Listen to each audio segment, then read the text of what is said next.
భారతదేశాన్ని ఇప్పటికే అనేక ముక్కలుగా ఒక తల్లిని నరికినట్టుగా నా భారతదేశాన్ని నరుక్కుంటూ పోయారు. సుమారుగా మీరు చూస్తే కరెక్ట్గా 600 సంవత్సరాల క్రితం మన భారతదేశం నుంచి ఒక ముక్క వేరు చేయబడింది. అది ఒక ఇస్లామిక్ కంట్రీగా మారింది. దాని పేరు ఇరాన్.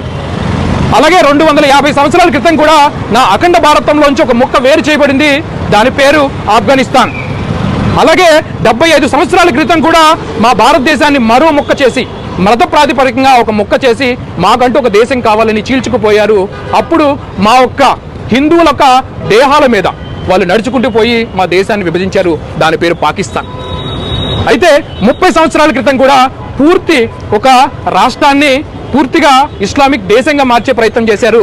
దాని పేరు కాశ్మీర్. అక్కడ కొన్ని వందల వేల మంది కాశ్మీర్ కుటుంబాలని అక్కడి నుంచి తరిమి వేశారు. అక్కడ ఉన్న వాళ్ళని చంపేసే ప్రయత్నం చేశారు. మేము ఏ తప్పు చేశామని ఇంత తీవ్రంగా ప్రయత్నిస్తున్నారు. ఇప్పటికీ చూస్తే పశ్చిమ బెంగాల్లో హిందువుల పరిస్థితి ఏంటో అర్థం కావట్లా.